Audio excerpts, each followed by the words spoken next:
Alors, je vais continuer aujourd'hui donc avec le cas du pattern composite et du pattern adapter. Ok. Alors, d'abord pour le pattern composite. Le pattern composite, donc c'est un pattern qui fait partie de la catégorie structure. Donc, dans la classification Goff, donc je rappelle que il y a des patterns qui font partie de la catégorie création, des patterns qui font partie de la catégorie structure et des patterns qui font partie de la catégorie comportement. Alors ici, donc, le pattern composite fait partie de la catégorie structure. Son rôle, c'est organiser les objets en structure arborescente, donc c'est-à-dire la notion d'arbre, afin de représenter une hiérarchie. Alors c'est un pattern qu'on va utiliser souvent à chaque fois que vous voulez représenter une hiérarchie, comme par exemple un système de fichiers dans lequel vous allez trouver par exemple un dossier. Ben, le dossier peut contenir des dossiers, comme il peut contenir des fichiers. Alors ça c'est un fichier par exemple. Fichier. Et quand il s'agit d'un dossier lui-même, un dossier peut contenir également d'autres dossiers et d'autres fichiers, ainsi de suite. Donc c'est-à-dire, ça c'est un dossier et ça c'est un fichier. Alors ça veut dire que dans une composante, ben, on va tout simplement représenter en quelque sorte, tout ça c'est une hiérarchie, c'est un arbre qu'on va représenter. Et donc pour représenter cet arbre-là, donc il y a plusieurs façons de le faire. Et l'un des design patterns qui permet de modéliser, de représenter un arbre dans lequel il y a une structure hiérarchique, eh bien c'est le pattern composite. Alors, comment on va le représenter? Alors ici donc, vous voyez donc, quand il s'agit d'un dossier, un dossier c'est ce qu'on appelle un composite. Alors pourquoi c'est un composite? Parce que le dossier peut contenir d'autres dossiers. Un dossier peut contenir d'autres dossiers et d'autres fichiers. Donc il se compose d'un ensemble de fichiers et de dossiers. Et puis le fichier, lui, c'est ce qu'on appelle c'est un nœud terminal. C'est un nœud terminal, c'est-à-dire le fichier c'est pas un composite parce qu'il ne contient pas d'autres fichiers. Donc c'est-à-dire un fichier, c'est un élément terminal de l'arbre. Et donc l'objectif principal, c'est de permettre à la partie cliente, c'est-à-dire l'application qui va utiliser, c'est-à-dire l'arbre, de manipuler euh, un objet unique et un objet composé de la même manière. Donc, ça veut dire par exemple ici l'application à partir par exemple d'une racine, à partir d'un racine, on peut par exemple appliquer une opération. Par exemple, si vous demandez au dossier racine d'afficher, par exemple, vous appelez, par exemple, ça c'est le dossier root. Alors, quand on appelle root, par exemple, print, c'est-à-dire vous allez faire appel à la méthode print de l'objet root, et bien qu'est-ce qu'il fait la méthode print? Et bien tout simplement, il va appeler également la méthode print de ce dossier-là. Il appelle la méthode print de ce dossier, il fait appel à la méthode print de ce fichier, il fait appel à la méthode print de ce fichier. Et comme ça c'est un dossier, il va encore faire appel à la méthode print de ce dossier, il fait appel à la méthode print de ce fichier. En quelque sorte, ça veut dire que quand vous appliquez une opération sur un objet unique, le nœud racine, ben, la même opération va s'appliquer sur l'ensemble de la hiérarchie. Alors c'est ce qu'on va essayer donc de voir. On va essayer d'expliquer ça à travers d'abord comment on va représenter le pattern stratégie d'abord, plutôt le pattern composite. Alors si vous voulez, pour représenter le pattern composite, je cherche ici un espace qui est relativement libre. Alors, pour représenter un élément composé, si je prends par exemple un dossier contient des fichiers et des dossiers. C'est-à-dire un dossier qui contient des fichiers et des sous-dossiers. Alors, si vous voulez le représenter avec un diagramme de classe, vous pouvez penser à faire cette solution-là. Ben, vous dites par exemple, j'ai la classe dossier.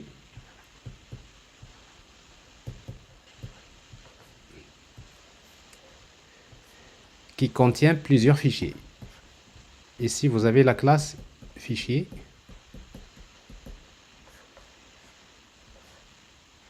Avec une relation plusieurs. Mais en même temps, un dossier peut contenir d'autres dossiers. Bon, c'est-à-dire ici, donc vous allez avoir une relation soi-disant réflexive, c'est-à-dire un dossier peut contenir également plusieurs dossiers, comme ça. Dans ce cas-là, vous dites un dossier peut contenir plusieurs fichiers, comme il peut contenir également plusieurs dossiers. Alors, si vous représentez votre modèle comme ça, vous allez devoir gérer dans le dossier deux listes. Une liste de fichiers qui contient que les fichiers et une liste qui contient des dossiers. Et donc ici, vous allez devoir gérer le contenu avec les deux listes, ce qui n'est pas forcément une bonne chose. Pourquoi? Parce que généralement, les dossiers et les fichiers, ils ont quelque chose en commun. Ils ont des caractéristiques en commun. Pourquoi? Parce qu'un dossier, il a un nom, il a par exemple un emplacement, il a des droits, est-ce qu'on peut le lire, est-ce qu'on peut le modifier, etc. Donc, c'est-à-dire la même chose pour le fichier. Le fichier, il a un nom, il a des propriétés de protection, etc. Donc, ce qui fait, si vous voulez, cette façon de représenter une hiérarchie, parce que ça, c'est une hiérarchie. Donc, ça, c'est également, c'est un arbre. Mais cette façon de représenter n'est pas forcément la bonne solution. Alors, si vous voulez plutôt faire une bonne solution, ben, c'est de dire tout simplement, je vais supposer que le fichier et le dossier, ils ont quelque chose en commun. Et comme ils ont quelque chose en commun, je vais créer une classe abstraite que je vais appeler composante. Je peux l'appeler par exemple composante. On peut l'appeler component ou peu importe. Et puis donc une composante peut être soit un fichier, file, soit un dossier.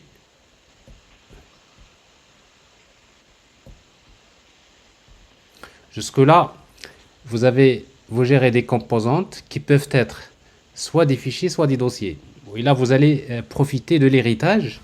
Et tout ce qui est en commun aux fichiers et aux dossiers, on va le déclarer dans la classe composante. Alors maintenant, quand il s'agit d'un dossier, c'est un composite. C'est-à-dire un dossier peut contenir d'autres composantes. Autrement dit, on va avoir ici une relation avec la classe composante, comme ça, plusieurs. C'est-à-dire ici, qu'est-ce qu'on gère? On gère des composantes qui peuvent être soit des fichiers, soit des dossiers. Et quand il s'agit d'un fichier, plutôt d'un dossier, ben un dossier lui-même peut contenir plusieurs composantes. C'est-à-dire, en quelque sorte, si un dossier peut contenir plusieurs composantes qui peuvent être soit des fichiers, soit des dossiers. Alors, ce qui est intéressant ici, c'est que dans la classe dossier, on va gérer une seule liste, une liste qui contient des composantes. Donc, au lieu de gérer deux listes, ici, on va gérer ici une liste qui contient les composantes. Et dans cette liste-là, on va gérer soit les fichiers, soit les dossiers. Et là, si vous faites ça, c'est beaucoup mieux.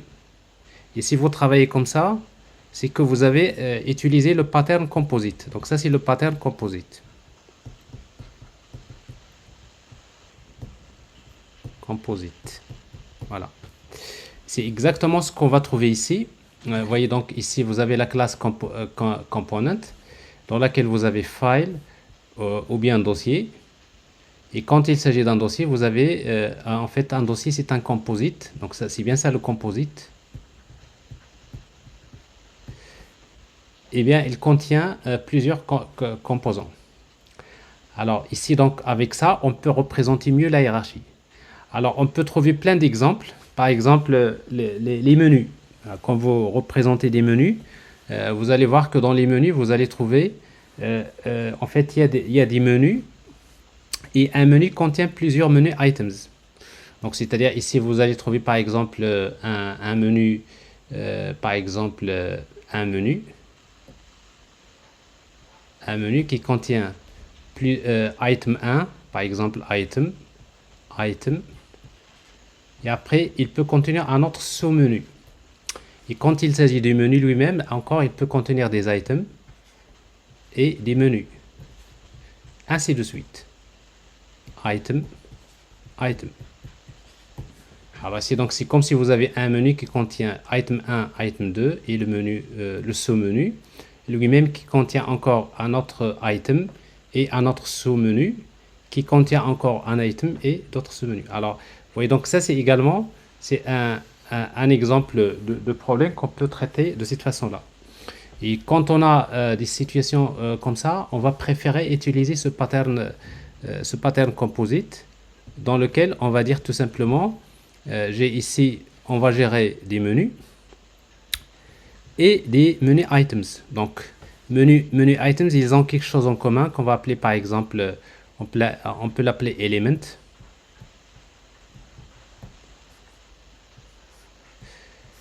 Alors, l'élément, il peut être soit un menu item,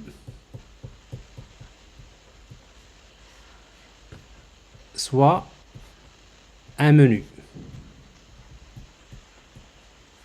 Alors, le menu item, c'est un élément terminal et le menu, c'est un composite. Et quand il s'agit d'un menu, donc le menu lui-même se compose de plusieurs éléments. Et ces éléments peuvent être soit des menus items, soit des menus. Donc ça, c'est un autre cas. On peut trouver également d'autres situations dans lesquelles on trouve le pattern composite, comme par exemple HTML ou bien XML. Vous savez, si vous représentez un document XML, ben, vous allez trouver quoi dans un document XML ou bien un document HTML? Ben, vous allez trouver, donc, par exemple, dans un document HTML, vous allez trouver soit des balises ou bien des attributs. Element,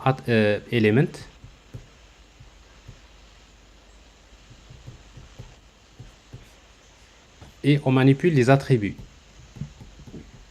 Attribute. Alors, on va supposer que les éléments et les attributs ont quelque chose en commun qu'on va mettre, par exemple, dans, par exemple, une classe qu'on va appeler component.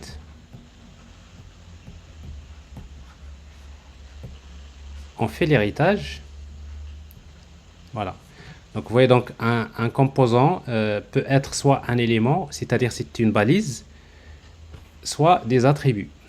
Et quand il s'agit d'un élément, c'est-à-dire quand il s'agit d'une balise, ben, une balise elle-même ou bien un élément peut contenir d'autres composants qui peuvent être des éléments ou des attributs. Par exemple, pour HTML, on trouve le composant HTML. Alors, HTML, c'est un élément qui contient l'élément title. Ça, c'est un élément également. L'élément, il contient aussi body. Plutôt, c'est d'abord plutôt head. Ah, j'ai supprimé tout ça. Bon, je reprends cet exemple ici. Je pense que je l'ai ici, voilà. Vous avez element, vous avez HTML attribute et HTML element. Donc, dans une page HTML, vous allez trouver par exemple l'élément HTML qui contient l'élément head. Alors, head, c'est un élément. Et lui-même, il contient title. C'est un élément.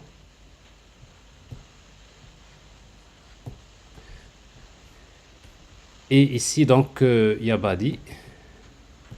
C'est un élément. Et body peut contenir, par exemple, un élément table, etc. Et body peut contenir un attribut, par exemple, bgcolor, par exemple. C'est un attribut, etc. Et quand il s'agit de table, il y a des tr, il y a des th, etc. Donc la même chose. Donc ça, c'est une hiérarchie qu'on peut représenter, se forme en utilisant ce modèle que vous voyez ici, en exploitant le pattern composite. Plutôt on est là, ici. Alors, il y a un autre exemple, c'est le cas par exemple par exemple, quand vous dessinez, vous pouvez dessiner par exemple prenez par exemple, vous dessinez un cercle, vous dessinez un rectangle, Vous dessinez un autre cercle, par exemple une ligne.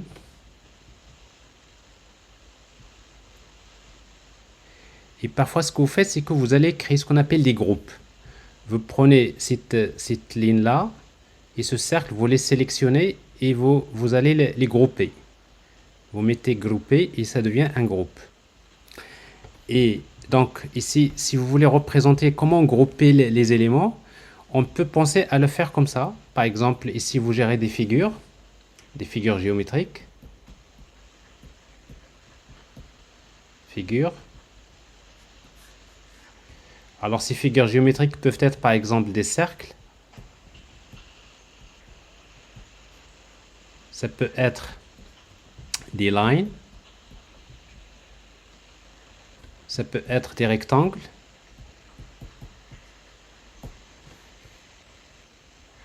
Donc ça, on gère des figures comme ça. Et ça peut être un groupe. Une figure peut être un groupe. Ici, la notion de groupe. Ici. Groupe. Vous voyez donc, ça c'est un groupe. Et quand il s'agit d'un groupe, bon, un groupe c'est une entité qui contient d'autres éléments. Donc ici, donc, le groupe c'est un composite qui peut se composer de plusieurs figures. Donc vous voyez donc un groupe c'est ça. Donc ça c'est un groupe. G. Un groupe qui contient des figures. Et un groupe peut contenir d'autres groupes. Par exemple, ici, donc, je peux créer ça, je peux grouper ça. Donc ça, c'est un groupe également. Et je peux prendre ce groupe-là et ce groupe-là. Et je vais les grouper encore, comme ça. Donc, c'est-à-dire un groupe peut contenir des figures qui peuvent être des groupes, qui contiennent des groupes, qui contiennent des groupes, qui contiennent des figures. Bon, ça peut être comme ça. Il y a plein d'exemples dans les applications dans lesquelles on utilise le pattern composite.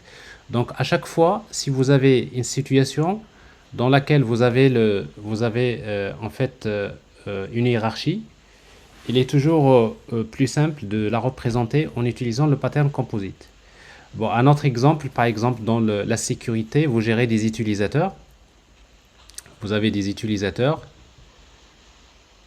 user,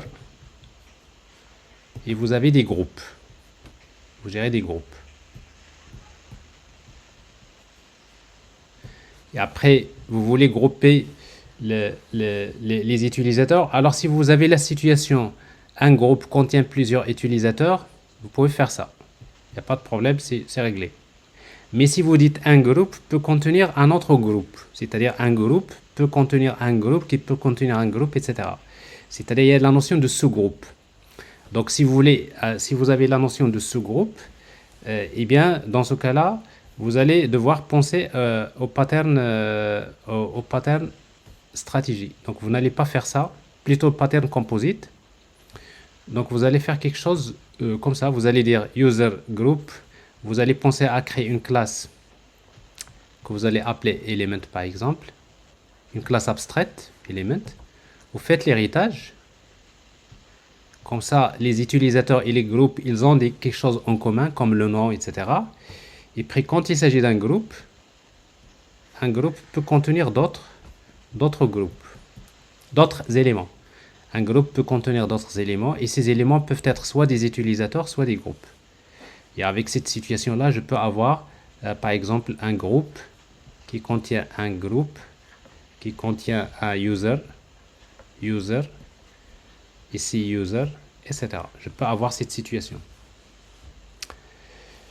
Bon, il y a plein d'exemples dans lesquels on peut faire appel au pattern composite, mais tout ça, donc c'est un pattern qui n'est pas compliqué, mais qui est très utile à chaque fois que vous avez une hiérarchie. Par exemple, est-ce que vous avez un autre exemple que vous pouvez citer? Alors, un autre exemple, un dernier exemple peut-être. Par exemple, si vous créez une application dans laquelle vous avez les produits, les catégories. Alors, si vous avez par exemple un modèle comme ça, catégorie, qui contient plusieurs produits.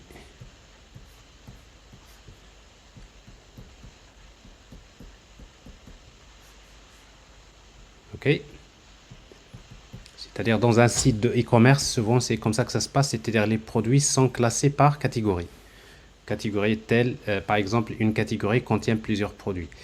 Alors maintenant, si vous avez un produit contient, plutôt une catégorie contient plusieurs produits, vous pouvez travailler comme ça, il n'y a pas de problème.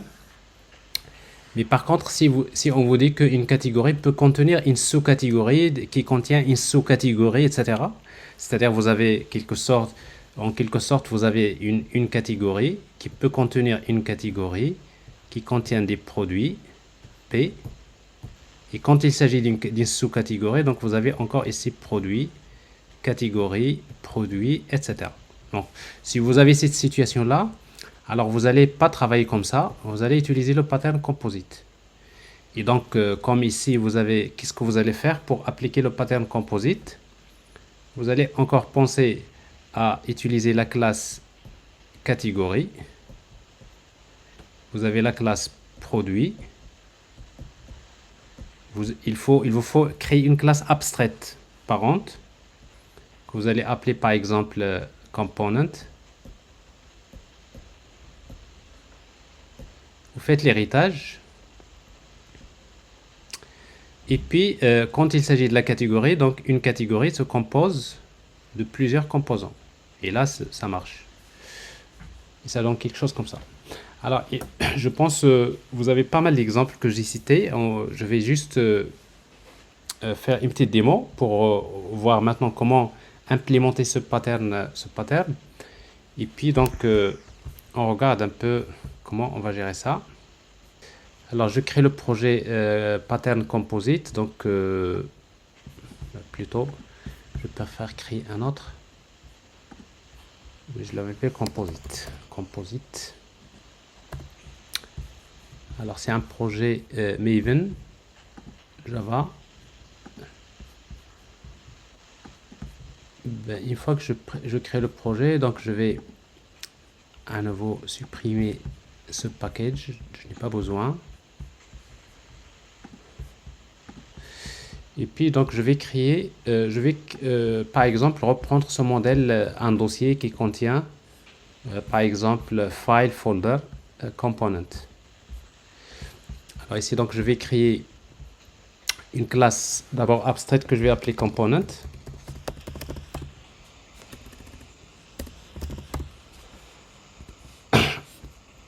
Alors, c'est une classe abstract class. Alors ici, donc, je suppose que ici, et puis, j'ai deux classes dérivées, file et folder.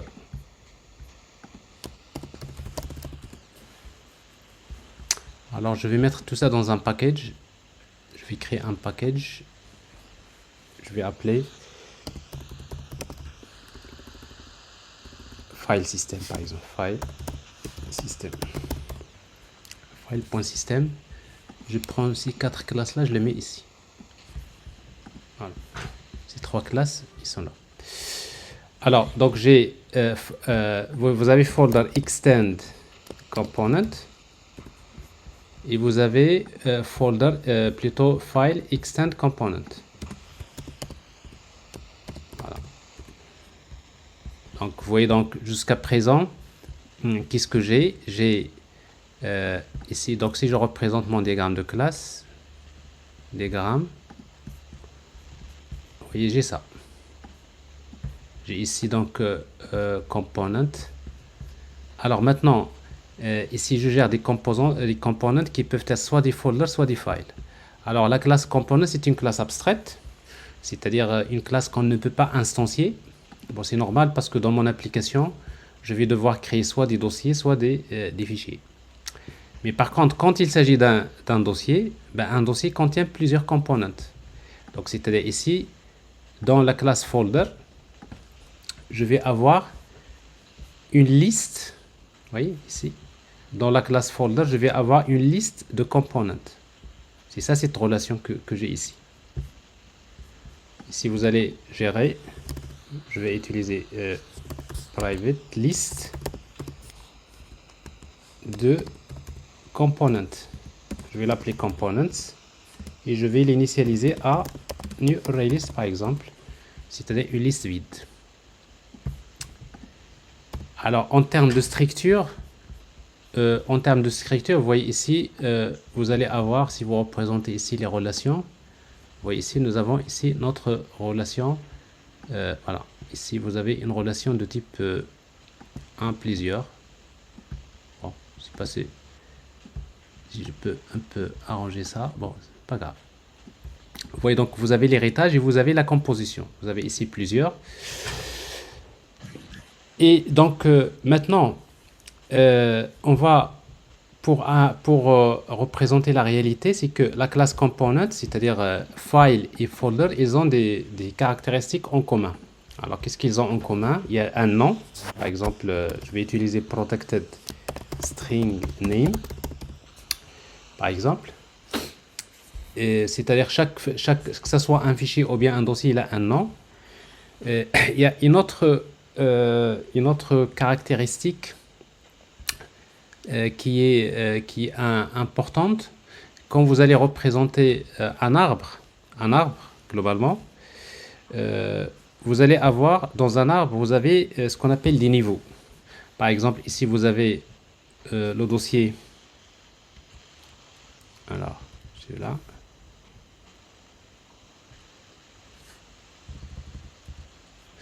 J'ai par exemple ici le dossier root qui contient le dossier par exemple Java, qui contient le fichier par exemple file1.txt,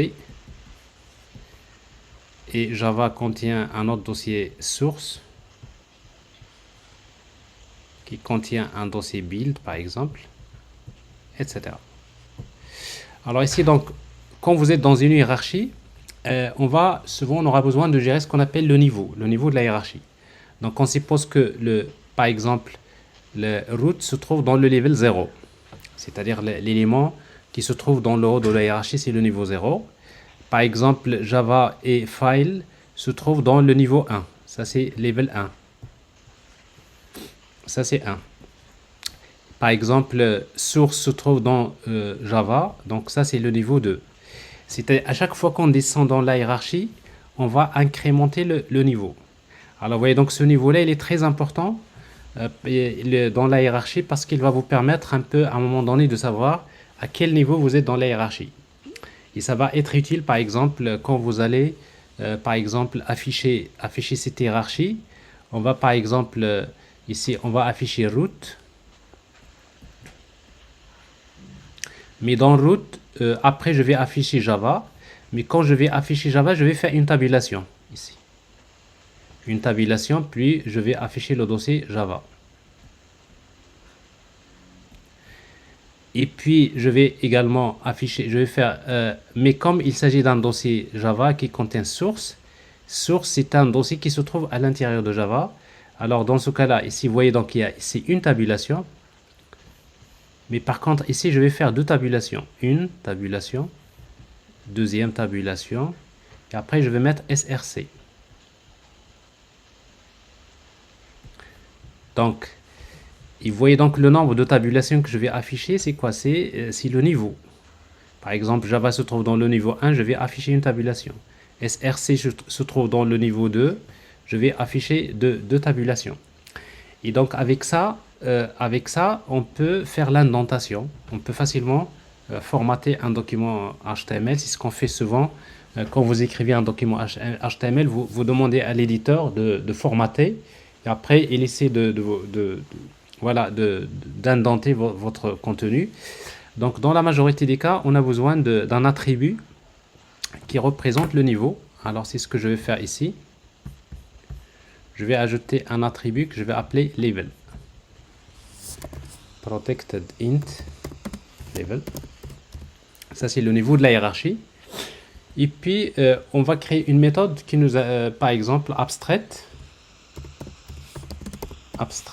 void.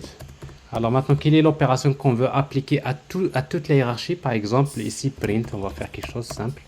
C'est-à-dire, j'ai besoin d'une méthode print dans le fichier et dans le dossier. Alors maintenant, comme c'est une méthode abstraite ici, et puis donc j'ai besoin d'un constructeur. Par exemple, pour créer un composant, j'ai besoin de donner par exemple le nom. String name. Et je vais utiliser this.name égale name. Alors ici donc le niveau, on va supposer qu'il est égal par défaut à 0. Level, au moment de la création, on suppose que le niveau est égal à 0. Bien, alors donc j'ai donc la classe composante. C'est une classe abstraite, donc chaque composante il a un nom, un level, un niveau. Et puis donc pour créer une composante, j'ai besoin de spécifier le nom. Et donc et au moment de la création, donc je suppose que le niveau par défaut c'est la valeur 0. Donc je peux l'initialiser là comme je peux la mettre là. Donc c'est-à-dire la valeur par défaut c'est 0. Voilà. Alors maintenant ici nous avons une méthode abstraite qu'il faut redéfinir. Alors ici donc quand il s'agit d'un fichier, vous voyez donc un fichier c'est une classe qui hérite de component. Donc je vais implémenter la méthode print parce que c'est une méthode abstraite. Et en même temps j'ai besoin du constructeur parce qu'il y a un constructeur avec paramètres. Et je crée le constructeur. C'est-à-dire au moment de la création d'un fichier, j'ai besoin du nom du fichier. Alors maintenant quand il s'agit d'un fichier, la méthode print, qu'est-ce qu'il va faire? Il va m'afficher file plus file de point et je vais afficher le name, le nom du fichier. Voilà. Alors maintenant quand il s'agit d'un dossier, même chose. Alors la différence c'est ça. C'est-à-dire je vais redéfinir la méthode print. J'ai besoin du constructeur. Vous voyez? Donc j'ai le constructeur, j'ai la méthode print. Alors maintenant quand il s'agit d'un folder, quand j'appelle la méthode print, ben, je vais afficher ici folder de point et j'affiche le nom du folder name. Jusque là c'est comme le fichier. Mais quand j'appelle la méthode print d'un dossier, ben, il affiche le dossier, mais en même temps il doit faire appel à la méthode print de tous les dossiers qu'il contient. C'est-à-dire ici donc quand j'appelle la méthode print de root, la méthode print de root va faire appel à la méthode print de Java. Et la méthode print de Java va faire appel à la méthode print de source et de build, etc. Alors comment on va implémenter cette situation? Ben, c'est très simple. Je vais tout simplement, une fois que j'appelle la méthode print, c'est-à-dire j'applique la méthode print pour ce dossier, et je vais appliquer la méthode print pour toutes les composantes qui se trouvent dans ce dossier. Donc c'est-à-dire je vais faire une boucle for pour chaque composante C de la liste des composantes. Ben, qu'est-ce que je vais faire d'après vous? Je vais appeler c.print. Voilà. Et ça c'est important. C'est-à-dire dans le pattern composite, parce que là on est en train de représenter la phrase dont on avait parlé tout à l'heure. Alors c'est quoi la définition? On vous dit permettre à la partie cliente de manipuler un objet unique et un objet composé de la même manière. Donc vous voyez donc un objet qui contient un composite, qui contient des éléments. Alors donc si j'applique la méthode print à un dossier, eh bien tout simplement ça veut dire je manipule un objet unique, les rois, cet objet là. Et quand j'appelle la méthode print de celui-là va faire appel à la méthode print de celui-là, il fait appel à la méthode print de celui-là, comme ça c'est un dossier, il va faire encore appel à la méthode print, etc. Donc autrement dit, nous avons à peu près réglé ce problème du composite ici. voyez. Alors, print. La différence entre print de file et print de folder, c'est quoi? C'est que dans file, on n'imprime que le fichier, parce que le fichier ne contient pas d'autre chose. Mais par contre, quand il s'agit d'un dossier, la méthode print, il va afficher le nom du dossier, mais aussi il va afficher tous les fichiers ou bien toutes les composantes qui se trouvent à l'intérieur de ce dossier. Voilà. Alors maintenant, il reste un petit souci. Ça, c'est en fait, si vous voulez, l'indentation. Alors, quand il s'agit d'un folder, bon, un folder contient plusieurs composantes. Donc, vous aurez besoin de créer des méthodes, comme par exemple la méthode add, une méthode public void. C'est des méthodes classiques. Add, qui permet d'ajouter, on peut l'appeler add child.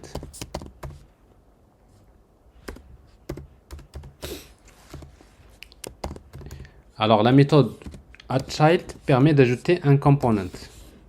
Alors, ici, je vais utiliser this component, tout simplement, .add component. Voilà. Donc, c'est une méthode qui permet d'ajouter, c'est comme si vous voulez ajouter quelque chose à l'intérieur du dossier. Mais il y a quelque chose ici de très important. C'est-à-dire, à chaque fois que vous ajoutez un component à un composite, il faut incrémenter le niveau, n'est-ce pas? Si vous voulez incrémenter le niveau, vous allez dire c'est quoi? C'est component.level à quoi est égal? Égal 10.level plus 1. C'est-à-dire quoi? C'est-à-dire que si, par exemple, le niveau de ce dossier-là, le niveau de ce dossier est égal à 1, et bien tout ce qu'on va ajouter à l'intérieur de ce dossier, le niveau, ça va être 2. Donc ça veut dire que c'est à ce niveau-là qu'on va régler le problème de niveau. Donc à chaque fois que j'ajoute un dossier à l'intérieur d'un autre, je vais incrémenter le niveau. Et ça, c'est intéressant dans cette implémentation comme ça. Alors maintenant, dans print, ici, ouais, donc quand je fais print, quand j'affiche, j'ai besoin de faire l'indentation. Rappelez-vous tout à l'heure, par exemple, si le niveau est égal à 0, je vais faire une tabulation. S'il est égal à 1, je vais afficher deux tabulations, etc. Alors, comment je vais régler ça? Eh bien, tout simplement, dans la classe component, je peux créer une méthode qui permet de calculer le nombre d'indentations. Ici, une méthode qui retourne un string, que je vais appeler tabulation, tabs, comme ça. Je vais initialiser une chaîne de caractères égale à une chaîne vide. Et je vais faire une boucle for i égale à 0 jusqu'à level, jusqu'à le niveau. Et qu'est-ce que je vais faire? Je vais tout simplement utiliser tabulation et plus égal. Je vais ajouter égal le nombre de tabulations et je vais ajouter une tabulation, des espaces. Je peux ajouter des espaces comme ça, ou bien je vais faire anti-slash t si vous voulez afficher une tabulation. Anti-slash t, tabulation. Alors ici donc, et à la fin je vais retourner return tabs. Alors cette méthode là je peux la déclarer protected, comme ça il ne peut être appelé que à l'intérieur des classes dérivées. Et donc il faut que... Oui. Tab est égal tab plus tabulation. Exactement, tout à fait. Égal tab plus, tout à fait. Merci. Alors tabs égale tabs plus anti-slash t. Alors maintenant si je fais ça, maintenant dans la méthode print ici, qu'est-ce que je vais afficher? Ben, je vais afficher, j'appelle tabs plus ça. C'est-à-dire, j'appelle le nombre de tabulations. Je sais que le nombre de tabulations, c'est le nombre de tabulations répétées en fonction du niveau du fichier ou bien le dossier. La même chose ici, dans folder. Quand j'affiche, je fais print. Ici, je vais mettre, j'appelle tabs plus ça. Et on peut tester, si vous voulez, la méthode de add child. Généralement, ça peut être une méthode void, mais dans la pratique, on retourne, au lieu de mettre void, on retourne le composant ajouté. Et vous allez comprendre pourquoi ici. Je fais return component. Donc, c'est-à-dire addChild, il va ajouter un component, mais il va le retourner. Alors, avec ça, je peux maintenant, vous pouvez faire un test. On peut faire un test ici. Class test. Dans laquelle j'ai la méthode main. Alors, je vais créer par exemple un système de fichiers. Donc, je vais créer par exemple, d'abord, je vais créer un folder. Je vais créer un si vous voulez, component. Ben, je peux l'appeler folder, pas de problème. Folder, par exemple, root égale new folder. Alors que je vais appeler par exemple root. Je crée un dossier et puis je vais ajouter root.add child parce que folder c'est un composite. Qu'est-ce que je vais ajouter? Je vais ajouter un fichier file. Je vais ajouter un fichier que je vais appeler par exemple par exemple pom.xml.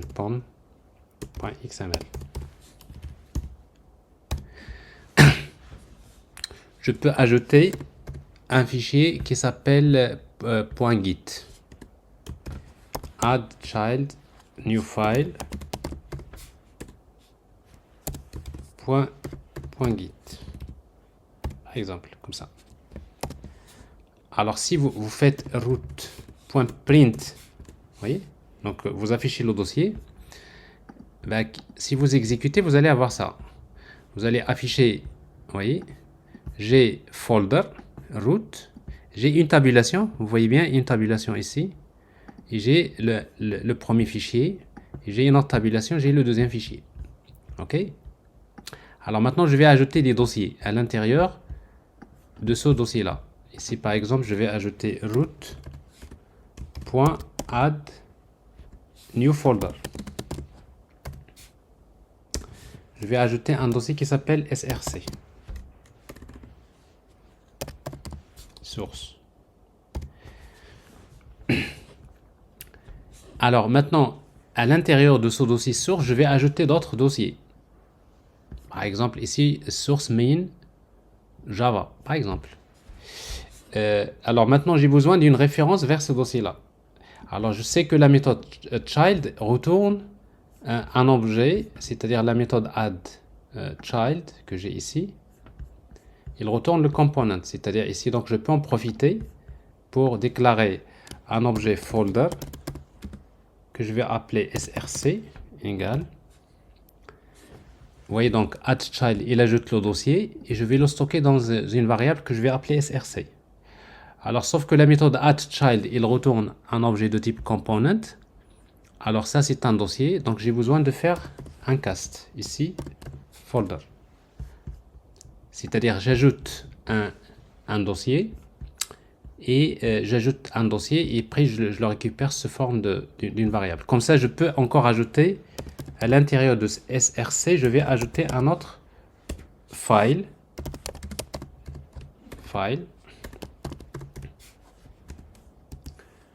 Par exemple, readme.md par exemple.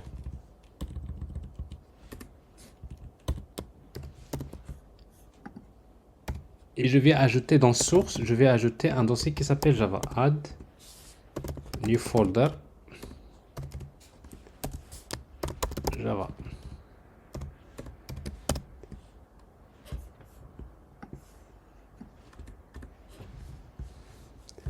Et je vais ajouter un dossier qui s'appelle src.add un sous-dossier que je vais appeler new folder encore test, etc. Et on peut reprendre à peu près la même structure. Donc si j'exécute, je vais avoir quelque chose, vous voyez, j'ai folder. Ça c'est quel niveau? C'est le niveau 0. Donc il n'y a pas de tabulation. Ça c'est le niveau 1. J'ai une tabulation ici. Oui. Là, le niveau 1, j'ai une tabulation. Il contient un autre dossier. Ça c'est toujours le niveau 1. Mais le dossier source lui-même, il contient d'autres fichiers. Donc ça c'est deux tabulations. Vous voyez. Donc c'est-à-dire l'indentation a bien fonctionné. Et puis donc, vous voyez donc ici, donc il contient un dossier Java et un dossier test. Et donc, si vous regardez ce que nous avons affiché là, ben, c'est ce que finalement nous avons ici, dans l'exemple ici.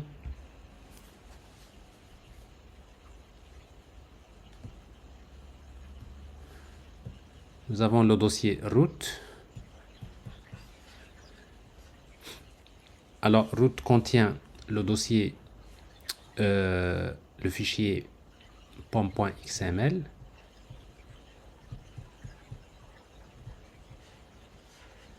Il contient le dossier Java.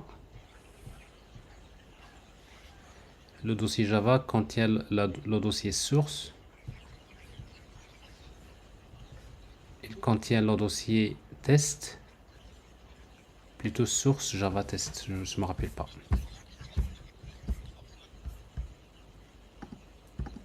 Vous voyez donc ici root, j'ai pom.git source. Source, voilà, readme Java test.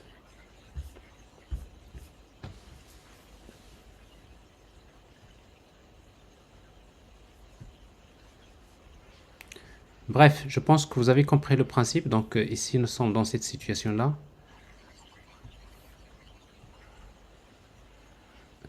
Donc ici, source. Ici, readme.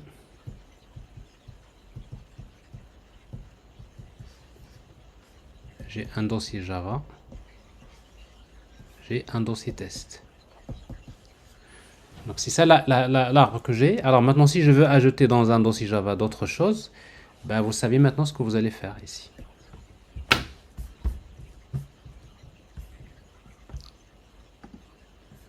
Donc si vous voulez ajouter à l'intérieur du dossier Java d'autres choses, donc vous allez encore ici déclarer un objet folder. Je vais appeler Java égal. Vous faites un cast vers folder, comme ça.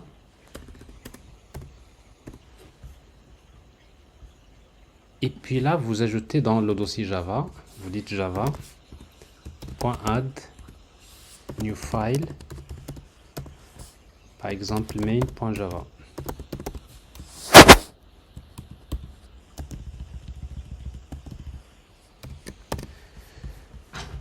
Et voilà, vous exécutez, vous allez avoir donc, vous voyez ici,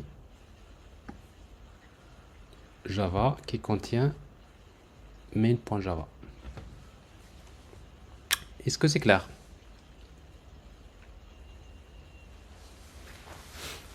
Oui, monsieur. Voilà.